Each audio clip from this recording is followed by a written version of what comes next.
Hi there, good evening, and thanks for joining me in this fresh edition of the program. We are inside the residence of the president of the FACO Lawyers Association, inside the residence of the former legal advisor of the United Nations to Afghanistan, the former legal advisor of the International Criminal Court to Sierra Leone.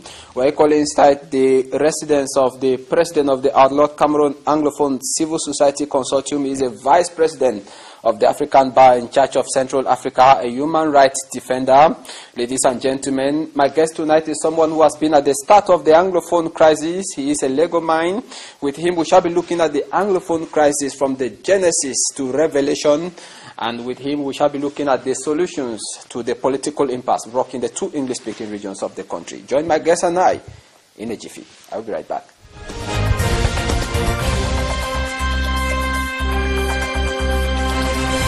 Yeah, welcome back. My guest tonight, from all the qualities you've heard, he is Barrister Nkongo Felix AGBOR, also known as AGBOR Bala. Barrister, good evening. Good evening, and thanks for having me on this program. It's a pleasure having you on the inside. I think the pleasure is supposed to be mine, for me to be invited to a very reputable program like The Inside, the program that I watch religiously. I think it's an honor for me to be here. Now, Barrister, today you are free. Yesterday, you were in jail for over 8 months. You have been in jail. You were arrested on the 17th of January, 2017. Many say you will have avoided an arrest on that 17th of January. Do you share their view that the arrest will have been avoided? The arrest, I think, was the work of God. You know, God works in mysterious ways. And I think that God felt that I should go to jail to understand some of the problems also that those who have been in jail face. You know, because there are things which happen in life that I'm a very realistic person, and I think that everything that happens is the work of God. So I always try to make the best out of every worst situation. Yes, I would have avoided it. I might have avoided it because I got very reliable information from the diplomatic services. I will not call names, but I was informed that I'll be arrested on that 17th, like 30 minutes before I was arrested. I was informed that I'll be arrested and then internet will be disconnected. So I knew, and I told my friend who I was in his car that they are good. Something just called me that I'll be arrested. But I had said to myself that I would never, for no reason, I would run away from this country. For no reason that I'll be bullied to run away from my country. Because at the end of the day, what did I do wrong? I was fighting, or we were fighting for the rights of the Anglophones. We were fighting to right some of the wrongs which had been done at Fumba. We were fighting against marginalization. We were fighting against injustice. And we were fighting for an equitable distribution of wealth in this country. We were fighting for our people. Our people. We were just the voice of the voiceless. We were just the voice of our marginalized people who could not raise their voice. So we had to do what we did. And if I were to do it again, I can assure you that I will do the same thing. On that famous 17th of January, I've been in my house the whole day. I wanted to rest because I felt that there was a lot of pressure on me. My father had died in my house. I never had time to mourn my father since he died. So I was saying to myself that by the weekend, I would have time just to take off and then start mourning my dad who died in my hands and was in a mortuary, but I was all over the place, going to Bamenda, going to Kumba for meetings. So that particular day, it was a day that I decided to rest. Around 5 o'clock, I got a call from the publisher of the Guardian Post to have my opinion on the banning of the consortium. I was shocked. I didn't listen to him. I'm like, no, they've not banned the consortium. I said, no, he's insisted. I said something to him. I was sleeping. So when he called, I got up. Then I decided to get to the shower because I understand this country a little bit. Then Mimi of Ekinok called me that she wanted to have my opinion on the banning of the consortium. So when I rushed into the shower, she said she would call me in 5 minutes. I rushed into the shower. When I came out, as you noticed, my last interview, the one I gave to Ekinok, to her, I was on speakerphone because I was trying to get dressed up. And when I finished, I called my friend and my brother. You know, I don't want to call his name. I don't want him to get it. Yeah, I called him and I told him that, come and pick me. Because I knew already, I had a feeling that something will happen. And when he came, he was like, he too had heard. It was like, Bala, you have your passport. I think that you should find a way to go to Bamenda. I'm a very stubborn person. So he parked his car outside my house, and I hesitated. There's somebody I have high respect for his opinion. So I decided to come back to the house. I took my passport, Cameroonian passport, and I got into the car. In front of my house, it was very prophetic. And I told him that I'm not going to run. I'm not going to go to any Bamenda. I'll stay in Boya. And I said, if not that my father was in the mortuary, I will not bother if I'm arrested. This is around 5:15, me saying that. 5:10, 5:15. That if not that my father is in the mortuary and I need to ensure that I'm there to bury him, I will not bother if I'm arrested. This is what I said. And in front of somebody who gave you the chance to escape? No, yes, that was my friend and brother, because I was in his car. And then I told everybody in my house that nobody should go out of the house, that today might be a bad night. So everybody should stay at home. That's why I didn't leave from my car. So I called Dr. Fontaine. He was the Secretary General of the consortium, my closest comrade in the struggle.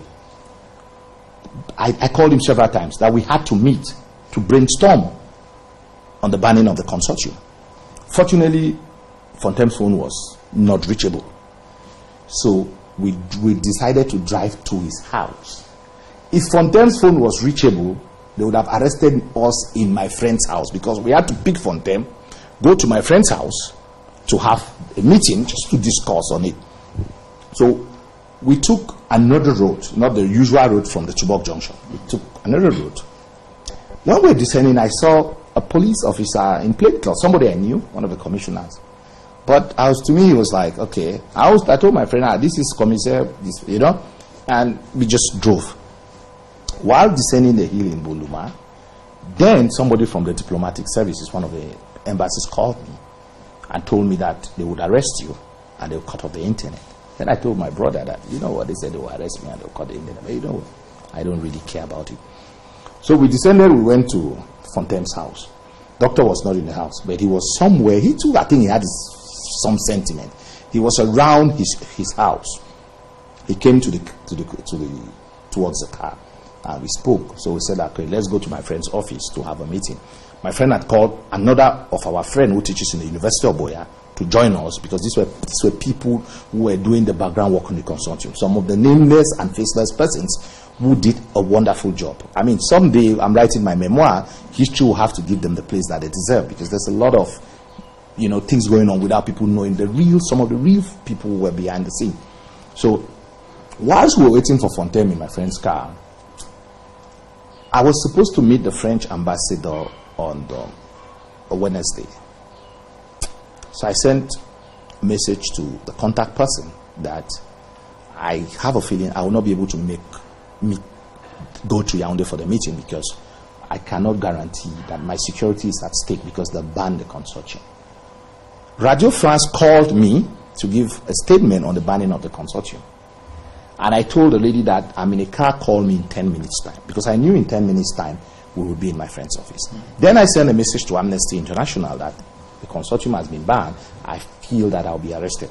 All these things happen within 10 minutes. So when where Fontaine lives is like a one-way street. So we were about to leave, then a car was coming, and I was like, which car is coming to block? This is a small road. And they blocked. It was Nana, commissioner, and he greeted me. Barrister, good evening. You know you are my friend. I said, yes. He said, but they sent me to arrest you. I was like, the same barrister you met while you were going?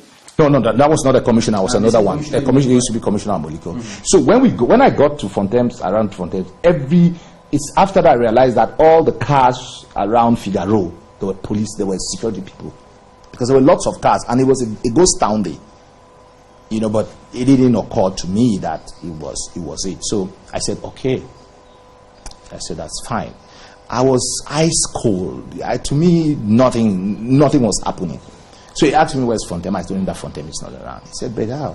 I just saw you people. I said, well, Fontem is not around. I came to see Fontem, but Fontem is not around. But I knew that he could not buy that my argument. I told him that Fontem is behind the car. So he opened and saw Fontem. And he said, we should get into their car. That is when now I removed my jacket that I had, which my passport was, and I left it in my friend's car. So that's why my passport wasn't taken, because I left it in my friend's car.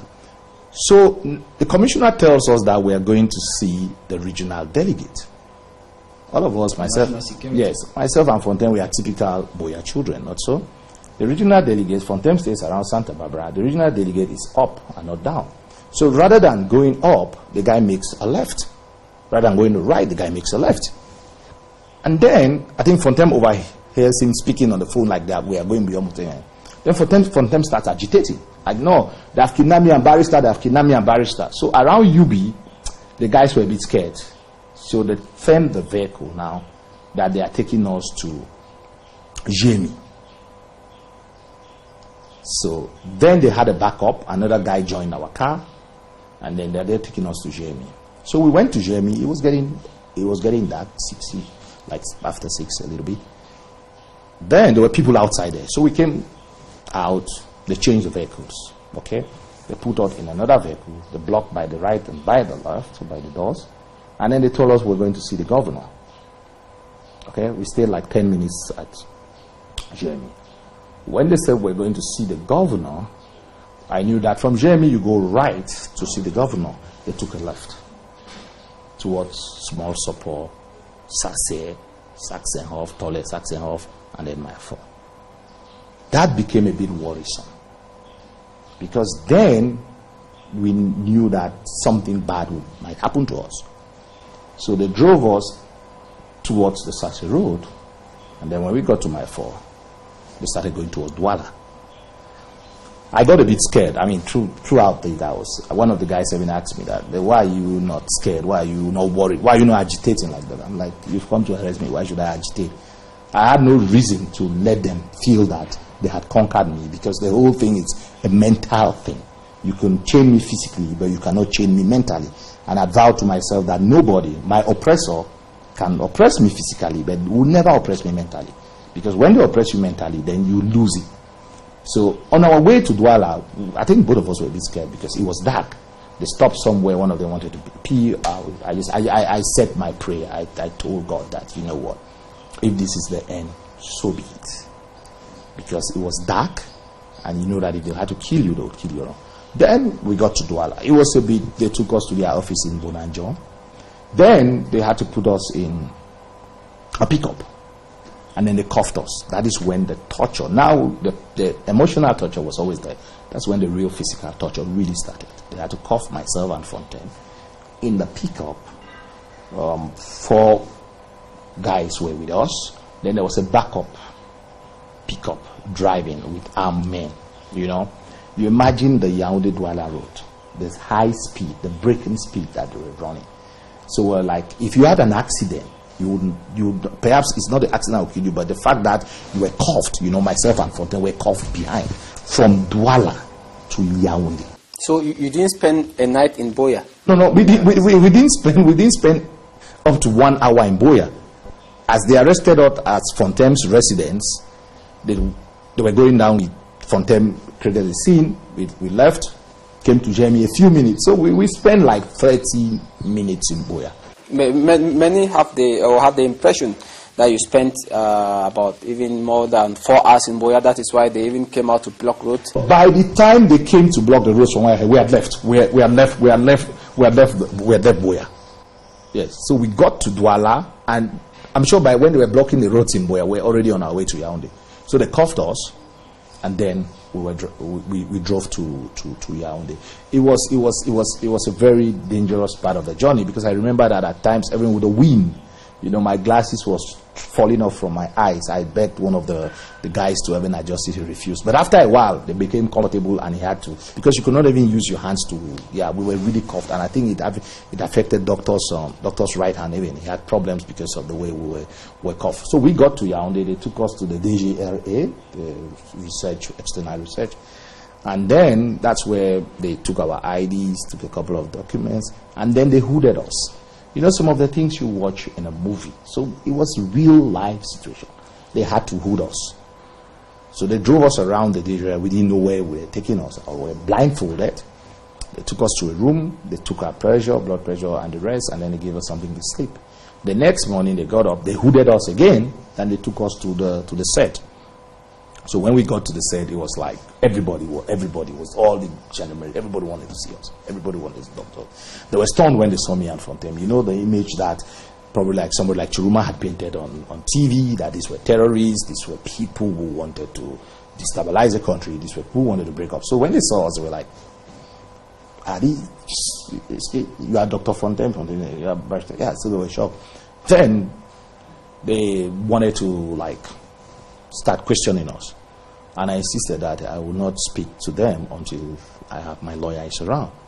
And they asked me, do I have a lawyer? I said, yes, I have one. And I said, I didn't have a number because I'd taken everything, my phone, everything was seized.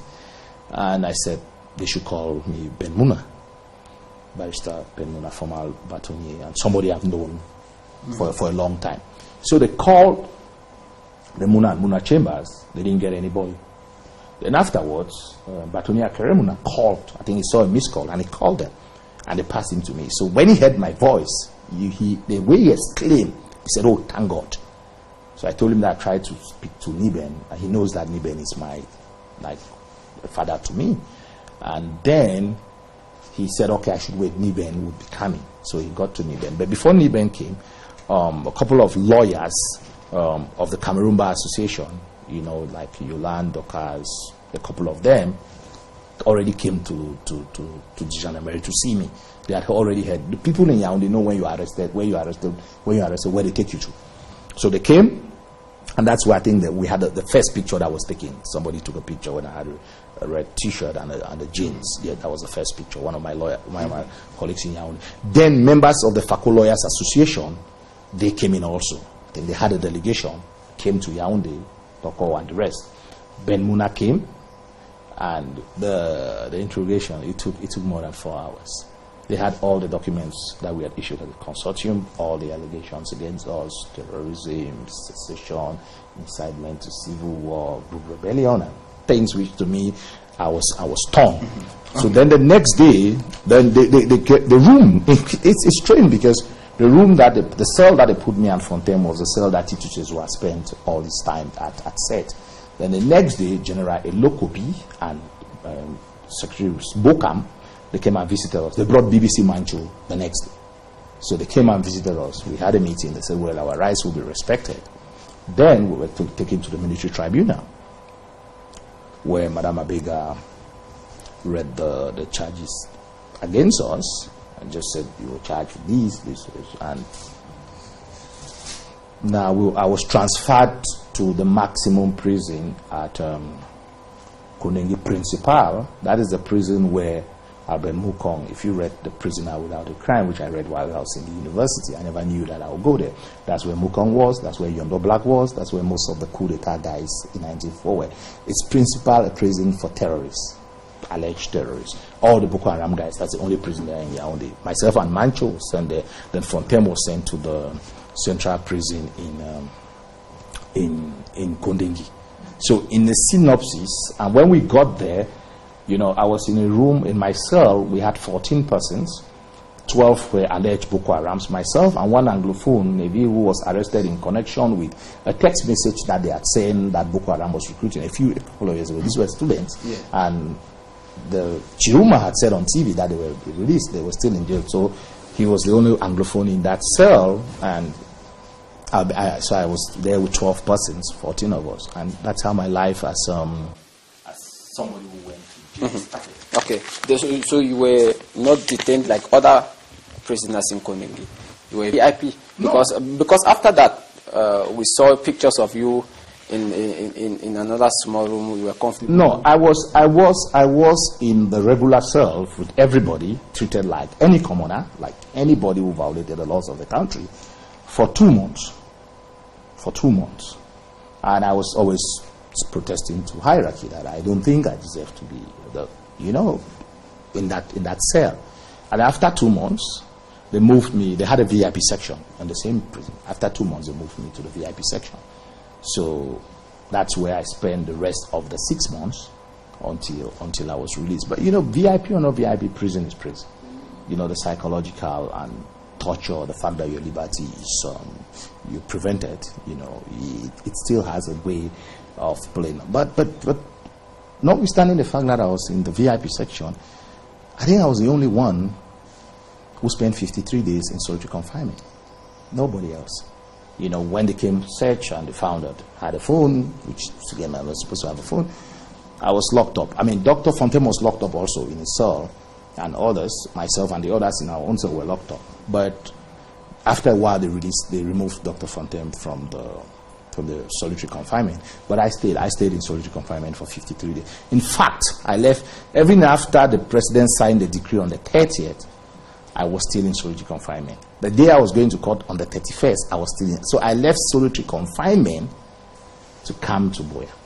Yes, so that's how it happened. Yes, Barrister Nkong'o Felix AGBOR, while in jail, information filtered that the presidency was negotiating to appoint you as the Deputy Secretary General of the Presidency of the Republic to replace, of course, the late Peter Agbotabi from Manu Division. Well, I read it on social media that not only that they were, I think they had already appointed me even, that General Lokobi had come to the prison. That particular day, I think I was out there playing, because I bought Scrabble, I bought football, so that we could entertain ourselves. I had a couple of my Anglophone brothers, so if we were playing our Scrabble. So Atia, Amos and Co. So when I told them the next morning that it was, everybody was stunned that it was a non-visiting day even, so nobody could even have visited you in jail. We were playing Scrabble, and they said that they had contacted me. To put the record straight, at no point in time, and this is anybody can find it out. At no point in time did anybody in the government contact me. At no point in time did I sign any document with anybody. At no point in time did I get into any negotiation where I read shocking things on social media, at times coming from our own people. That was what was a bit stunning.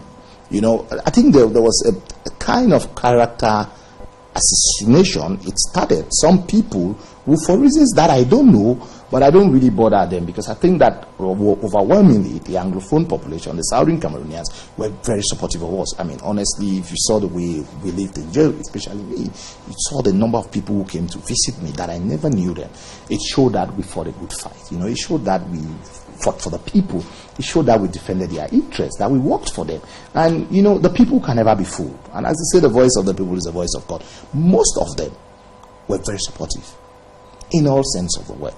I'll tell you, there's a guy in Yaoundé that I never knew the guy. The guy came to jail. So they called me that I had a visitor. I went to the office, and I passed the guy. I didn't. And they said, this is the guy. I looked at the guy. If you saw what, the guy brought me at least 12 pallets of water, about 15 pallets of juice, and then all the stuff. I almost cried. But those are the kind of people that they give you the impetus to fight. That no matter what you can get from people, from detractors, you look at the people who treat you the way they treat you. You look at the people who show respect. You look at the people who come to the prison. You look at Ben Muna, who calls me Mr. President while I'm in jail. At no point in time he ever calls me my name. He calls me Mr. President. You look at the able Secretary General of the Consortium, Fontaine, who always calls me President. Even in jail, he always called me President. And the warders started calling me President. And the detainees started calling me President. That is why, whilst we were there, I tried as much as possible to make life comfortable. So we would do charity in the jail. Like during the Muslim feast, I made sure that I bought food for everybody. I bought sugar for all of them. I went there, I discovered that they like a lot of sugar. So I had to ensure that to live a life in jail, because that was the reason why I felt that it kept me going, it kept us going. And the way we would eat, like all of us Anglophones, we would eat. I always have food. We make sure that we share. So we lived as a family, notwithstanding the differences. But just to let you know that at no point in time did anybody, myself or Fontaine, that I know, negotiated anything. So the whole thing about getting into government, I think it's a figment of people's imagination. But at no point in time. And I think we have a bigger fight than entering into government.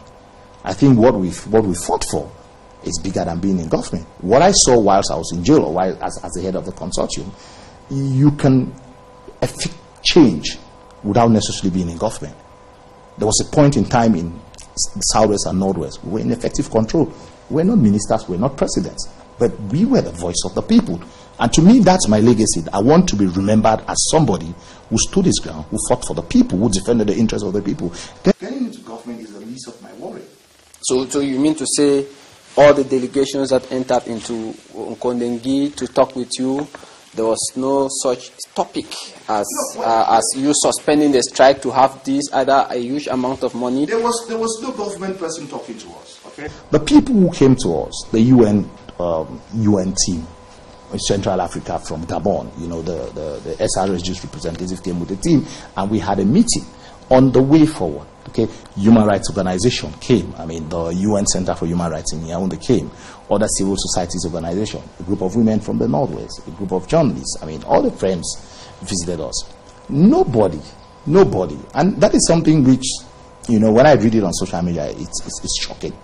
Nobody came to discuss anything with us with regards to suspending the strike, with regards to calling off whatever. No, we were not. And where we were, I don't think it was the most important thing for us.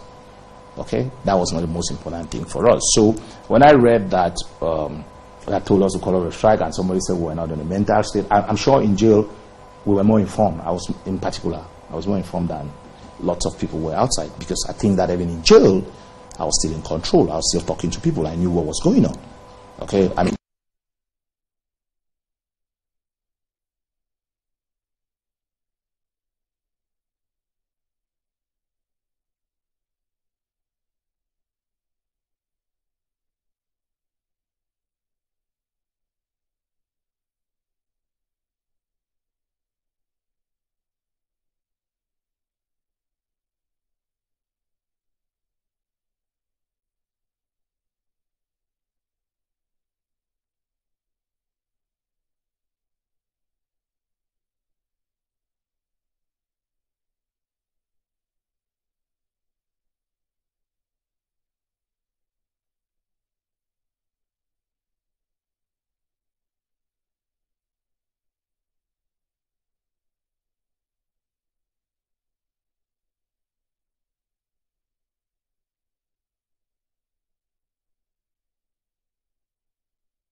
Hi there, good evening and thanks for joining me in this fresh edition of the program. We are inside the residence of the President of the Fako Lawyers Association, inside the residence of the former legal advisor of the United Nations to Afghanistan, the former legal advisor of the International Criminal Court to Sierra Leone. We're equally inside the residence of the President of the Outlawed Cameroon Anglophone Civil Society Consortium. He is a Vice President of the African Bar in charge of Central Africa, a human rights defender. Ladies and gentlemen, my guest tonight is someone who has been at the start of the Anglophone crisis. He is a legal mind. With him, we shall be looking at the Anglophone crisis from the genesis to revelation. And with him, we shall be looking at the solutions to the political impasse rocking the two English-speaking regions of the country. Join my guest and I in a jiffy. I will be right back.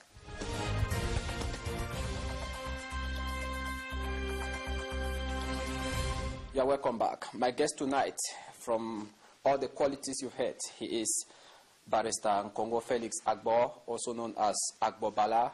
Barrister, good evening. Good evening, and thanks for having me on this program. It's a pleasure having you on the inside. I think the pleasure is supposed to be mine. For me to be invited to a very reputable program like The Insight, a program that I watch religiously, I think it's an honor for me to be here. Now, Barrister, today you are free. Yesterday you were in jail for over 8 months. You have been in jail. You were arrested on the 17th of January 2017. Many say you would have avoided an arrest on that 17th of January. Do you share their view that the arrest would have been avoided? The arrest, I think, was the work of God. You know, God works in mysterious ways. And I think that God felt that I should go to jail to understand some of the problems also that those who have been in jail face. You know, because there are things which happen in life that I'm a very realistic person, and I think that everything that happens is the work of God. So I always try to make the best out of every worst situation. Yes, I would have avoided it. I might have avoided it because I got very reliable information from the diplomatic services. I will not call names, but I was informed that I'll be arrested on that 17th, like 30 minutes before I was arrested. I was informed that I'll be arrested and then internet will be disconnected. So I knew, and I told my friend who I was in his car that they are good. Something just called me that I'll be arrested. But I had said to myself that I would never, for no reason, I would run away from this country. For no reason that I'll be bullied to run away from my country. Because at the end of the day, what did I do wrong? I was fighting, or we were fighting for the rights of the Anglophones. We were fighting to right some of the wrongs which had been done at Fumba. We were fighting against marginalization. We were fighting against injustice. And we were fighting for an equitable distribution of wealth in this country. We were fighting for our people. Our people. We were just the voice of the voiceless. We were just the voice of our marginalized people who could not raise their voice. So we had to do what we did. And if I were to do it again, I can assure you that I will do the same thing. On that famous 17th of January, I've been in my house the whole day. I wanted to rest because I felt that there was a lot of pressure on me. My father had died in my house. I never had time to mourn my father since he died. So I was saying to myself that by the weekend, I would have time just to take off and then start mourning my dad who died in my hands, and I was in a mortuary, but I was all over the place, going to Bamenda, going to Kumba for meetings. So that particular day, it was a day that I decided to rest. Around 5 o'clock, I got a call from the publisher of the Guardian Post to have my opinion on the banning of the consortium. I was shocked. I didn't listen to him. I'm like, no, they've not banned the consortium. I said, no, he's insisted. I said something to him. I was sleeping. So when he called, I got up. Then I decided to get to the shower because I understand this country a little bit. Then Mimi of Ekinok called me that she wanted to have my opinion on the banning of the consortium. So when I rushed into the shower, she said she would call me in 5 minutes. I rushed into the shower. When I came out, as you noticed, my last interview, the one I gave to Ekinok, to her, I was on speakerphone because I was trying to get dressed up. And when I finished, I called my friend and my brother. You know, I don't want to call his name. I don't want him to get it. Yeah, I called him and I told him that, come and pick me up. Because I knew already, I had a feeling that something will happen. And when he came, he was like, he too had heard. It was like, Bala, you have your passport. I think that you should find a way to go to Bamenda. I'm a very stubborn person. So he parked his car outside my house, and I hesitated. There's somebody I have high respect for his opinion.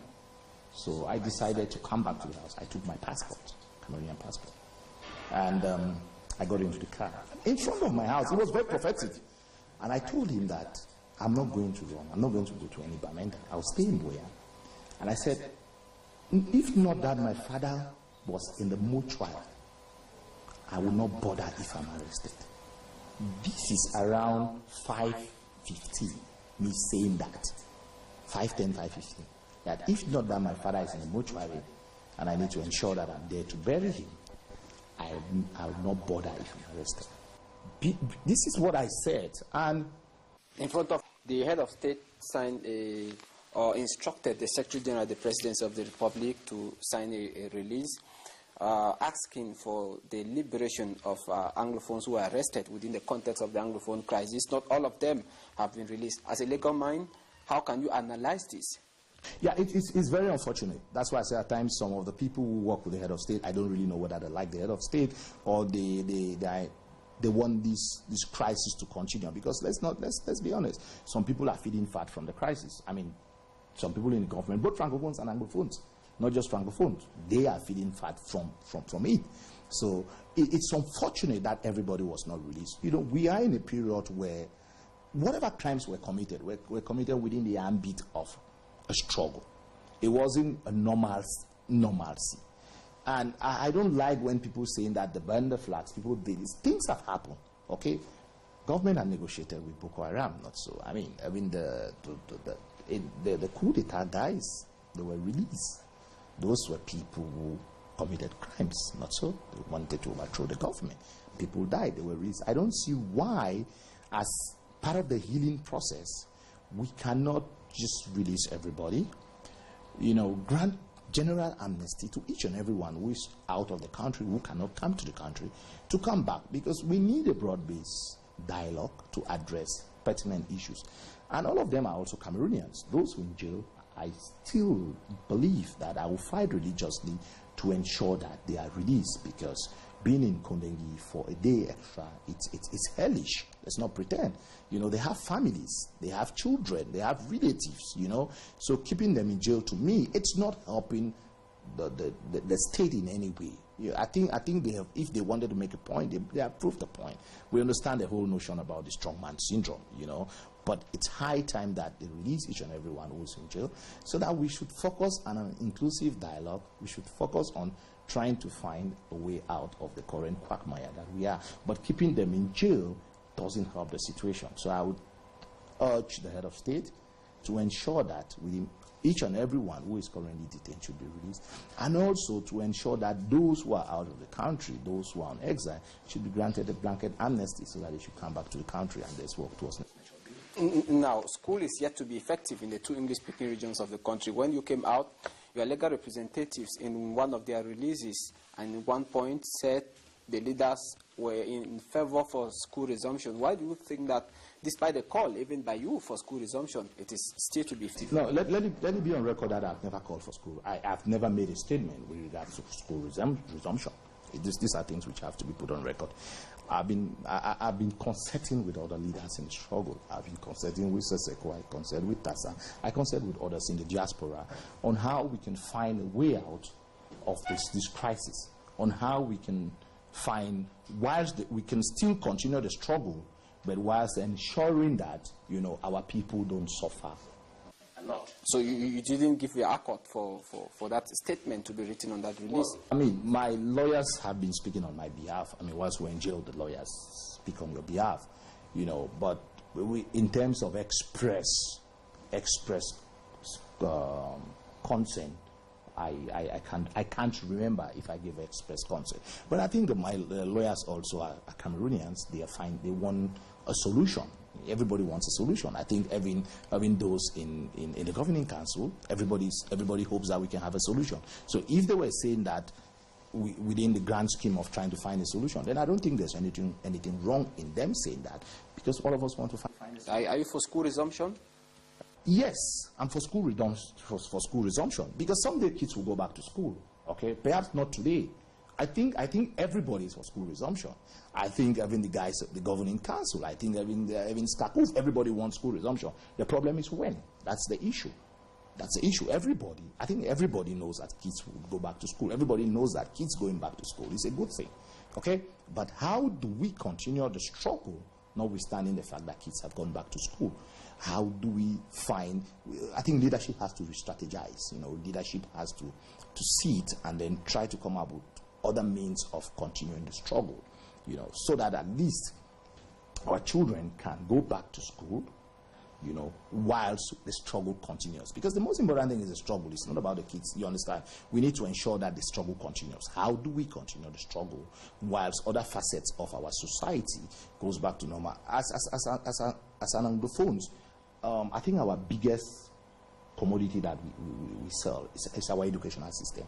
We used to Anglophonize Francophones through our educational system, but gradually, Francophones, our kids are being Francophonized, because let's not pretend. Those who have monies have sent their kids to Douala, Yaoundé, and Bafoussam. Some of them have sent their children abroad. Okay, so if it continues like this, they will keep on loading on us. Even the Anglophones who can afford, their kids will keep on loading us, because they would have sent them abroad. They would have sent them to Douala, Yaoundé. But it's a position where I can only give my advice, let's say, to the governing council, you know, and I just give my advice. But it's for them to decide, to see what they can do. So I leave that for them to decide. So you are recognizing Siseko Ayok Tabe as the chairman of the governing council. You see, I am somebody who respects each and every groupings. There are lots of groupings in this struggle. Trust me, I have been in this struggle for close to like 18 years. I don't know anybody who is my age who has been as consistent in this struggle like myself. You know, I have people like Chwayaba we were in Belgium around 2000, 2002, where we went to the EU Commission. I led a delegation with Albert Mukong to the European Parliament on this issue. And I wrote a thesis in 1999. I don't know where most people in this struggle were in 1999, on the rights of Southern Cameroonians to self-determination in international law. And I still zeroed in on the fact that the federation would be the best panacea to the problem. That was in 1999-2000 academic year. So I've been consistent. And there have been other groupings.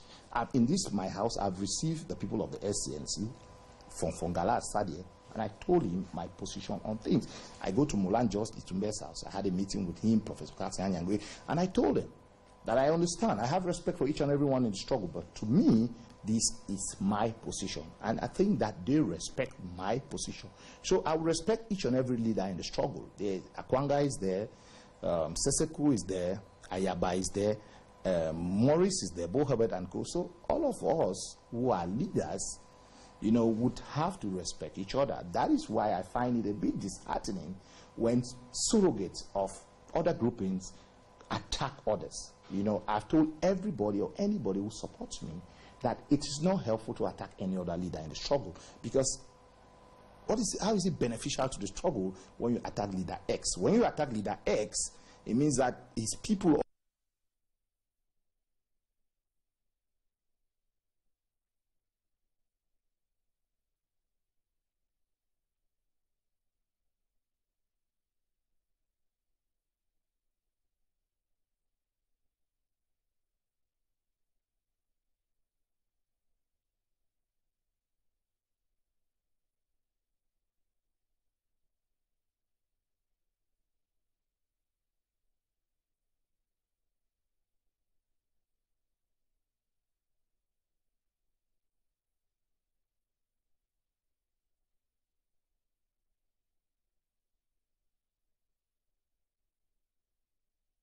were everywhere. So it is strange when the people that you've been fighting for your entire adult life, they write very unfounded information.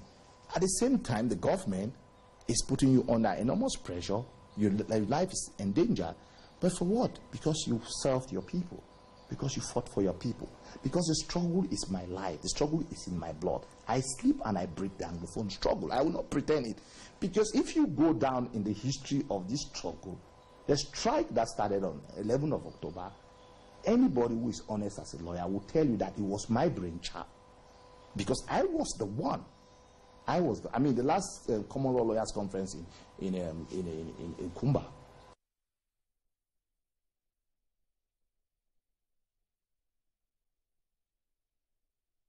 I mean, Barrister Bob said it. I was the one who called for the meeting in Bamenda without informing the other 3 constituent assembly leaders why we're meeting in Bamenda. It was in Bamenda, in Bob's house, that I said we should call a strike action. And when I posted it on the forum, I was attacked even by lawyers who said that we called for strike action without informing them. You understand? So all of a sudden, at that time, I would not betray the cause. Today, why would I spend 8 months in jail and betray a cause? You know what it means to be in Konongo for 8 months? It's easy to talk, but if you're not strong mentally, you break down. If you're not strong mentally, you leave Konongo and you'll not be the same.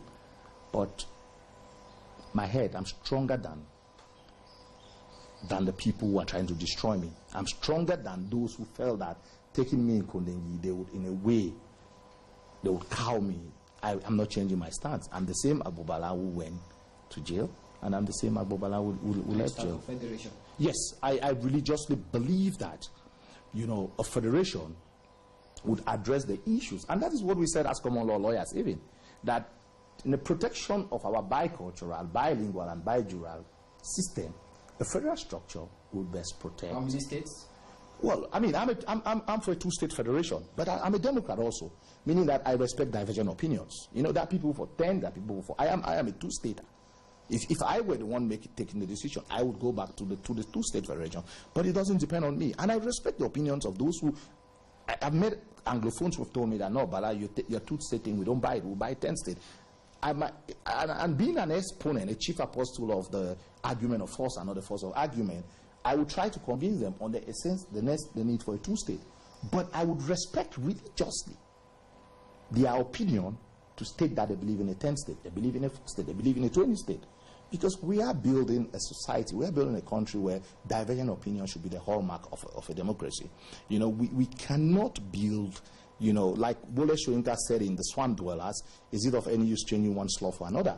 You know, we cannot be moving from a dictatorship to get into another dictatorship. That is why I find it disgusting that people, when you disagree with them, they take it personal. No, it cannot be your way or the highway. Okay? If we want to build a society, we should expect and understand that people will think differently. Okay. How can you analyze the events of September 22 and October 1st? Horrible, sad, disgraceful. It was gross violation of human rights. We did not need that.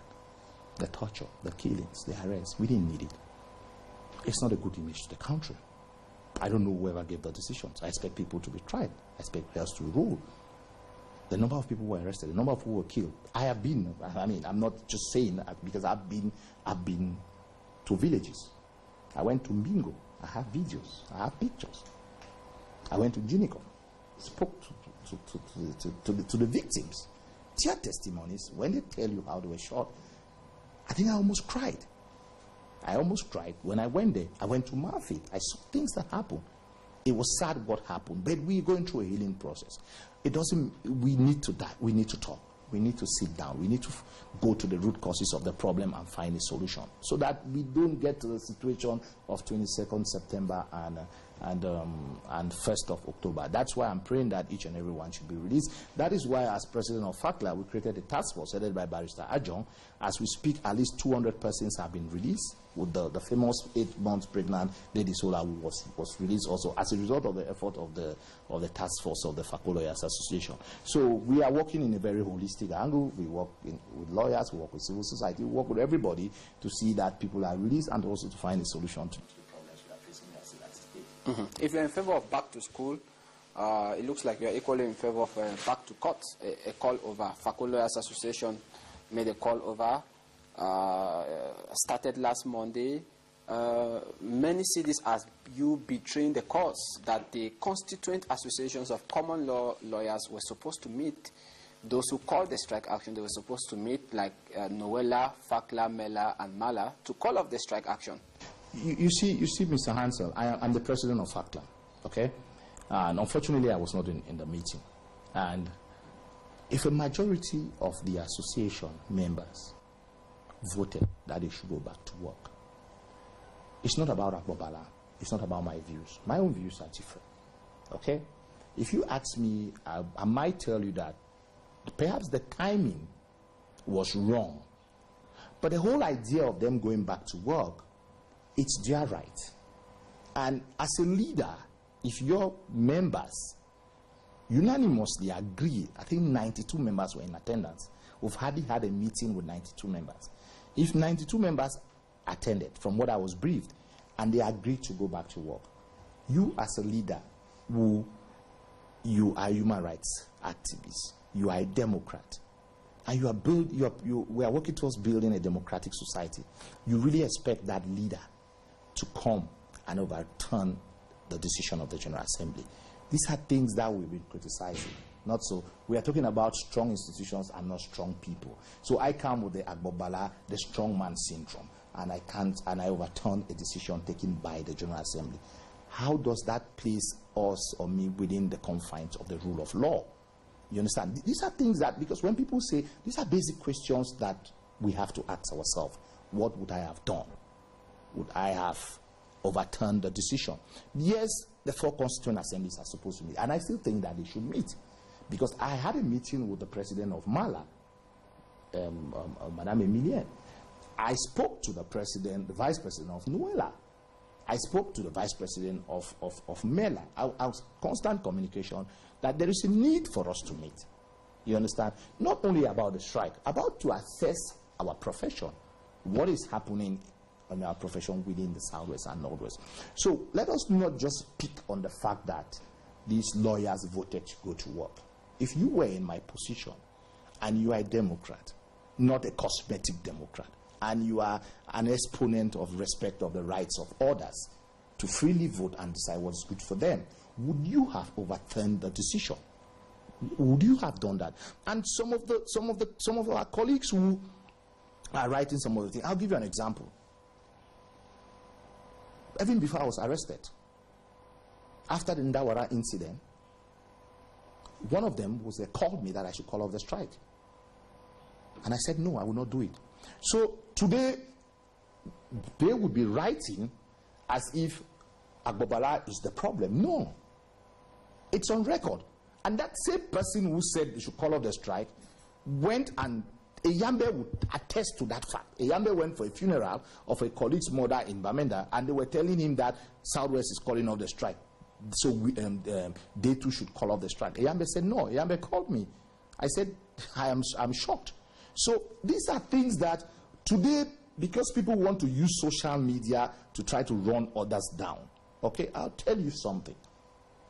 The day we had the common law lawyers meeting in Cuba, asked lawyers from the Northwest who came and told me that famous meeting was taking place in Bamenda.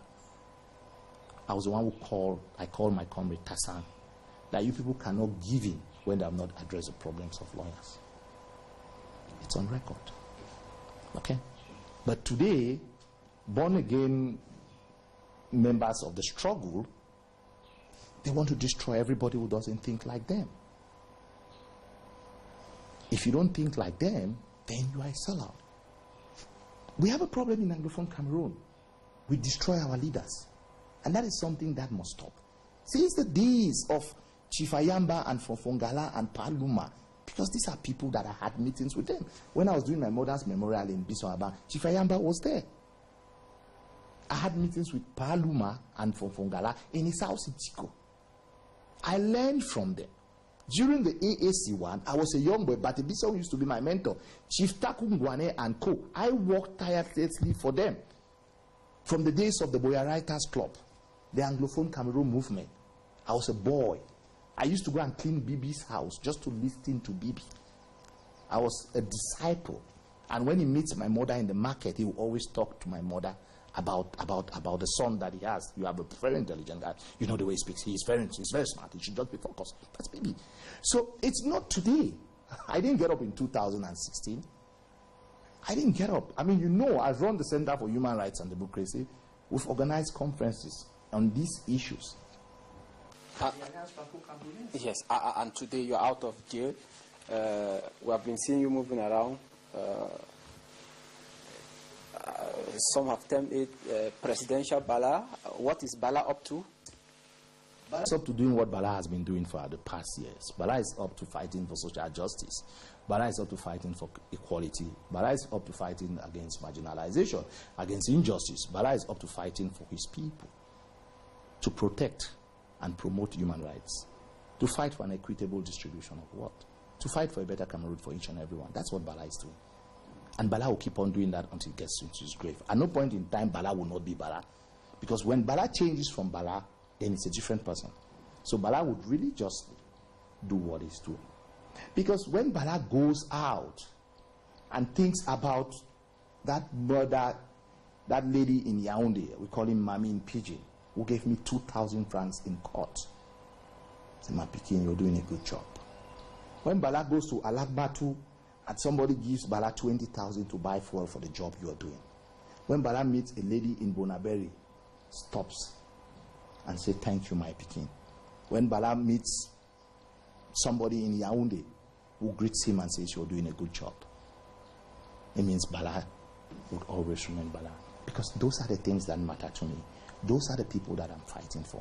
And that is, as I said earlier, that's the legacy I want to leave for posterity. Nobody thinks about Rockefeller as a millionaire. They think about Rockefeller as somebody who did charity. They think about Rockefeller as somebody who touched people's life. And that's the same thing with Bill Gates. If I want to be remembered, I want to be remembered as somebody who touched people's life. Somebody who inspired change. You know, not just cosmetic change, but progressive change. You're not eyeing any position? I am not. I am not eyeing any position in government. Okay?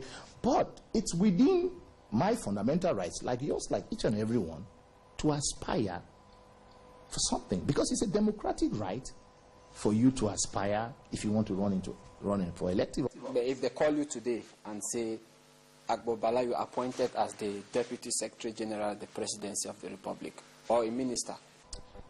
To be honest, if you ask me, if you get me up on my sleep, I would say thank you. I can serve the state in another capacity. I can still serve this country without being a minister. And even if you are a minister, what kind of minister? How do you effect change? But will you accept a ministerial position? I will not say yes, I will not say no. But for now, if you ask me today, with everything on the ground, I will say no. But I still like to serve my country. I like to serve my country in another capacity. You need to be a minister to serve the country. You have civil society organizations doing a wonderful job.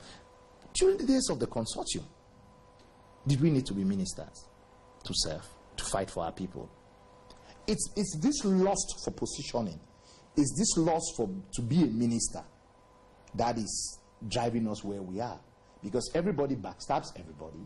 Everybody tells the head of state what he wants to hear, so that to be in his good books. I don't think I have survived all these years without being in government.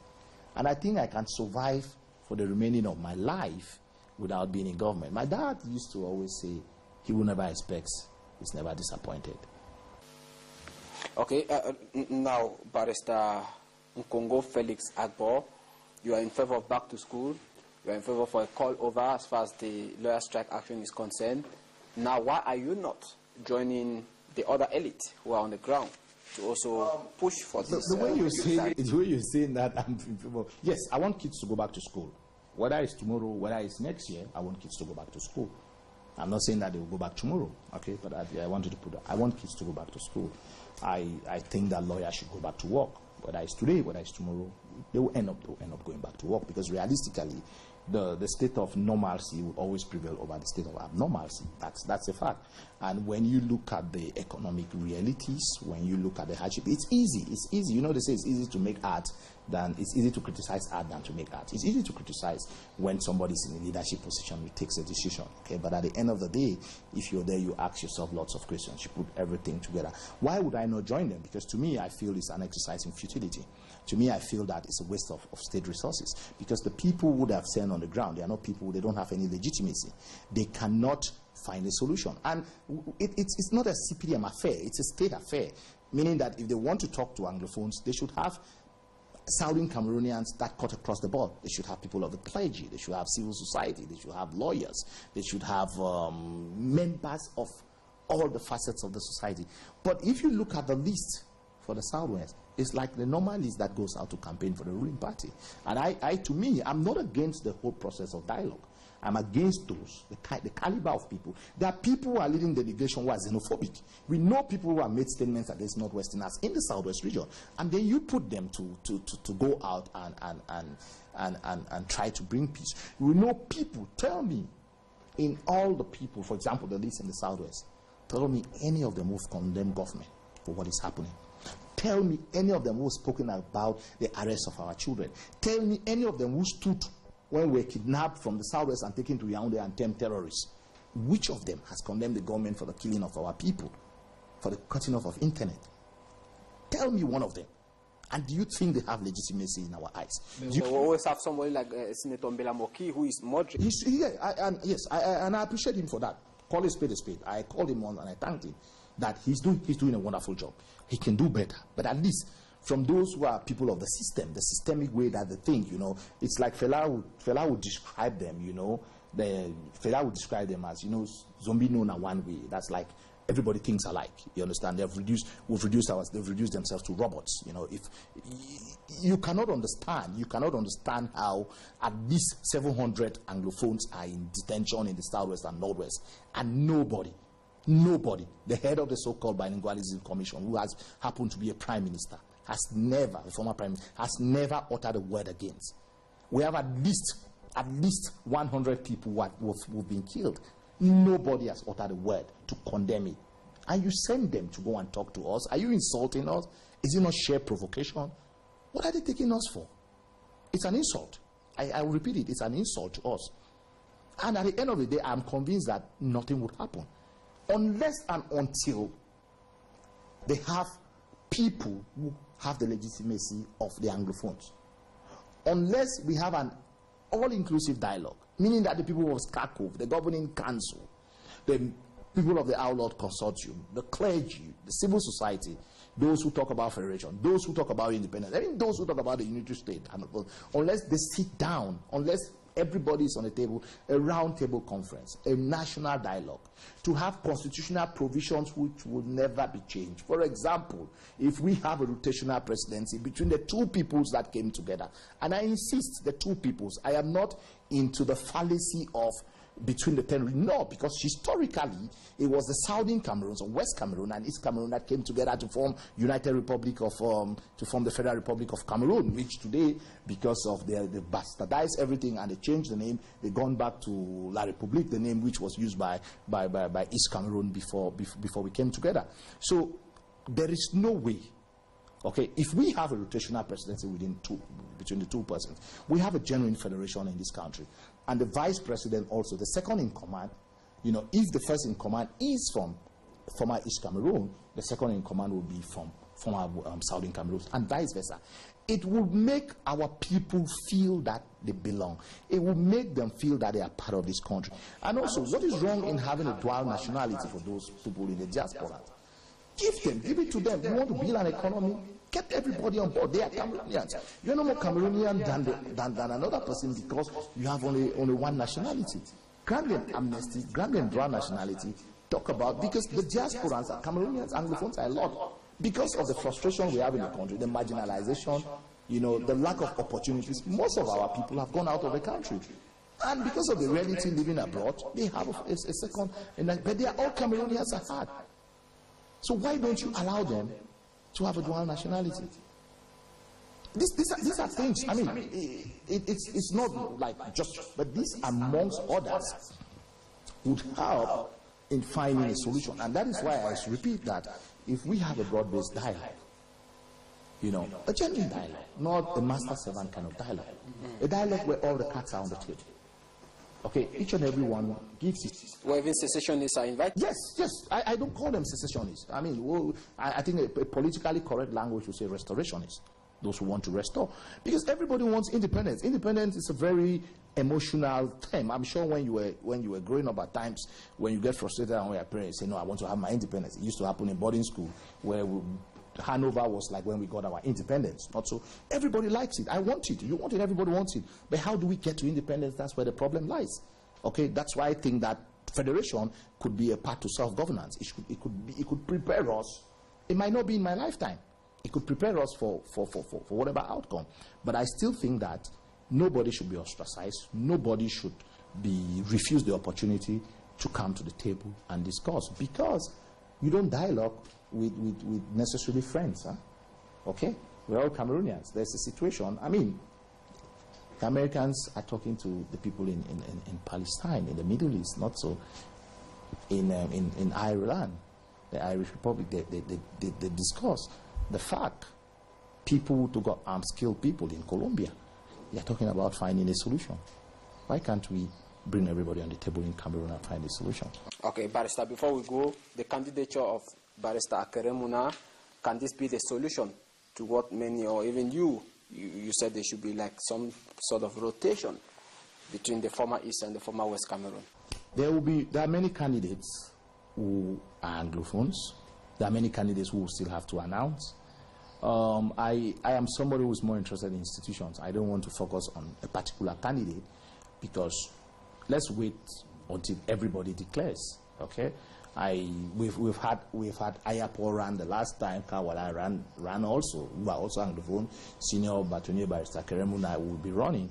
Let's wait and see the other candidates. You can always make an assessment when you know everybody who is running. It's not very prudent to jump the gun. So I'll wait at the end of the day, come back a few months before the elections. I'll give you my assessment. I'll give you my honest views. But for now, I cannot really make a statement, because one, I've not read his manifesto. I need to know what he has to offer, and then I would then know what the other candidates have. Then I'll come to my conclusion. All right. Now, before we go, there should be dialogue. That is the only solution to the Anglophone problem today. That is your stance. Not only dialogue, there should be genuine dialogue, because you could dialogue. You know what happened? The tripartite was supposedly a dialogue, but it was a sham. We're talking about a veritable dialogue, where the people of the civil society, the dialogue doesn't need to be headed by somebody from government, but somebody who has the respect of the people, the respect of Cameroonians. So yes, there should be dialogue, but we say yes to genuine dialogue, not just to one cosmetic dialogue, to make the international community feel that they are talking. Like what is happening now is just to show to the world that, you see, we are talking to them, they don't want to talk. But we have passed that stage where, you know, and I always say, you know, we are in 2017, but government is always behaving as if we are in the 60s. They still have a 60 mentality to address to the 21st century problem. We have passed. They too should evolve in their mentality. With this age and time, with the supersonic highway called the internet, you cannot. We are not in the days where you had only one TV or radio station where you can tell somebody what you want the person to believe. We have passed that stage, and I think they should also mentally evolve in the way that they are finding a solution to the problem. All right, it was a pleasure being with you in tonight's edition of the program, Barrister Nkongo Felix AGBOR. Well, it's an honor to have me on your program. I told you several times. You remember I was supposed to be your first guest when this program started, but because of the consortium and how I was busy, I ended up not being your first guest. But I think that I want to thank Kinox. I want to thank the media landscape, because I think that they did a wonderful job in fighting for our people, and they should continuously fight. It's not easy. You guys are supposed to be is it the fourth estate? It's supposed to be the fourth estate. So you have to live up to the expectation also, especially in an era where there's a lot of social media competition. I want to say thank you, and I want to thank each and every one who supported us during our very difficult period. The prayers, our brothers and sisters in the diaspora, the religious organization, each and every one who supported. But I also wish to urge them to keep on praying, that we have lots of our brothers who are still in jail. Let's pray for the souls who have died, and let's pray for the country, that we should have a veritable dialogue, we should have a veritable peace, so that at least we can go to our normal activities, and the love that we used to have in the country, we should keep on sharing this love. Thank you. All right. It was equally a pleasure being with you, knowing that you enjoyed this edition of the program, The Insight, on Equinox Television, We're inside the residence of the President of the Fakol Lawyers Association, the former legal advisor of the United Nations to Afghanistan, former legal advisor of the International Criminal Court to Sierra Leone, the President of the North Cameroon Anglophone Civil Society Consortium, Vice President of the African Bar in charge of Central Africa. He's a man with many titles. Barrister Congo Felix AGBOR. Thanks for watching. Take our rendezvous next week Sunday if you did enjoy the program. Goodbye.